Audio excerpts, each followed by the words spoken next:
షేక్ హసీనా తిరిగి తన అధికారాన్ని సంపాదించుకుంటుందా? ఆమె తిరిగి ప్రైమ్ మినిస్టర్ అవుతుందా?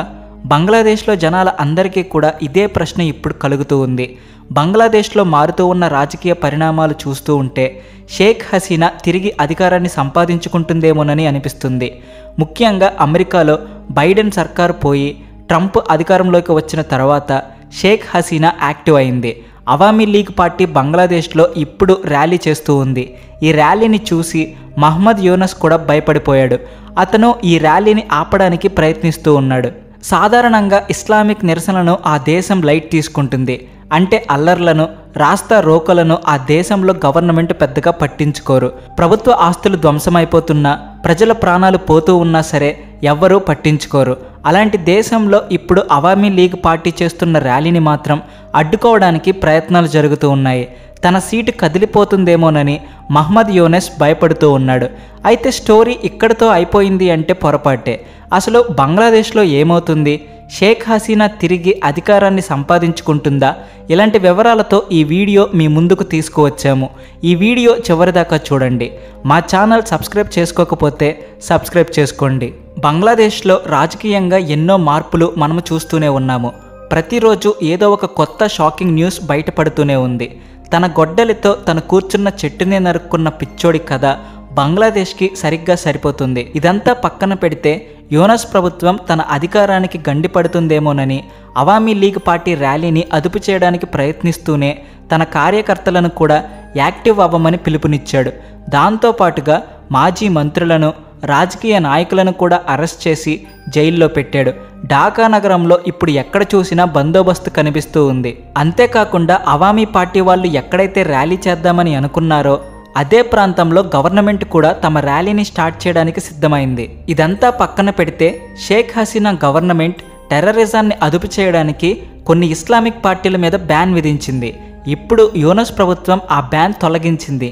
గవర్నమెంట్ మారిపోతే ఇలాంటి టెర్రరిస్టులకు స్వేచ్ఛ లభిస్తుందేమో తెలియదు, కానీ ఇది ప్రజల్లో కూడా ఒక రకమైన నెగిటివ్ మెసేజ్ తీసుకువెళ్తుంది. యూనస్ ప్రభుత్వం నిజంగానే బంగ్లాదేశ్లో ఆర్థిక స్థిరత్వాన్ని కోరుకుంటుందా లేదా అనేది ప్రజల్లో కూడా ఒక రకమైన ఆలోచన కలిగింది. కేవలం తన సీటు కాపాడుకోవడానికి మాత్రమే యూనస్ ప్రభుత్వం ప్రయత్నిస్తూ ఉంది, కానీ దేశ అభివృద్ధి కోసం మాత్రం ఎలాంటి ప్రయత్నాలు చేయట్లేదు అనే విషయం జనాలు కూడా గమనిస్తూనే ఉన్నారు. ఇప్పటికీ మారుతున్న రాజకీయ పరిస్థితుల కారణంగా ఇంతకుముందు నిరసన తెలిపిన జనాలు ఇప్పుడు షేక్ హసీనాకే మద్దతు తెలుపుతూ ఉన్నారు. ఈ విషయం గురించి మనం కంప్లీట్గా డిస్కస్ చేసుకుందాం.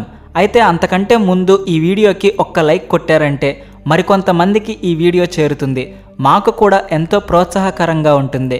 బంగ్లాదేశ్లో ఉన్న ప్రస్తుత పరిస్థితుల వల్ల ఆ దేశం మీద దీర్ఘకాలికంగా ఎలాంటి ప్రభావం చూపించబోతుంది అనేది కూడా మనం ఇక్కడ గమనించాలి. తనను సమర్థించే వాళ్ళ హెల్ప్ తీసుకుంటూ షేక్ హసీనా తిరిగి అధికారంలోకి రావాలి అని విపరీతంగా ప్రయత్నిస్తూ ఉంది.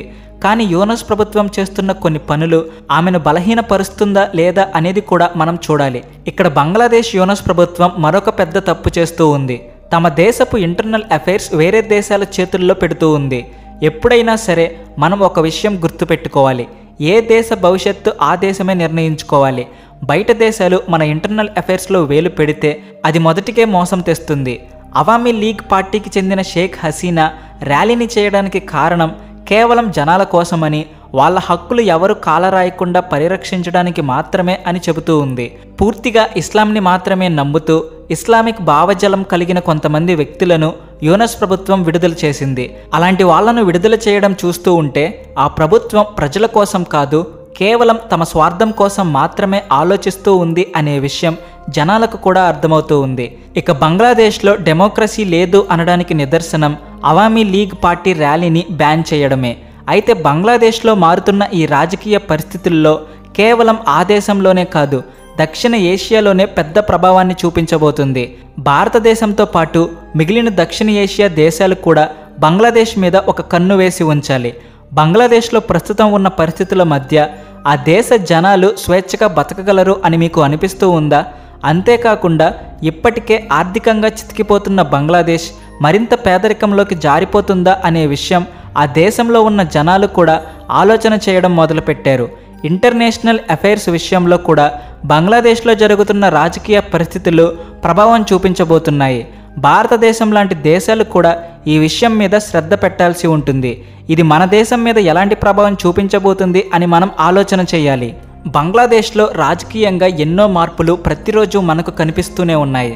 వాళ్ళు మనతో రిలేషన్స్ దెబ్బతీసే విధంగా ప్రవర్తిస్తూనే ఉన్నారు.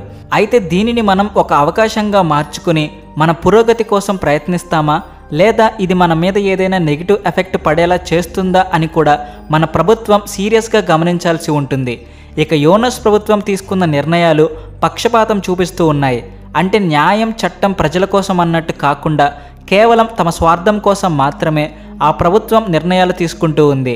ఇలాంటి సమయంలో ఇంటర్నేషనల్ దేశాలు కూడా ఖచ్చితంగా రెస్పాండ్ అవుతాయి.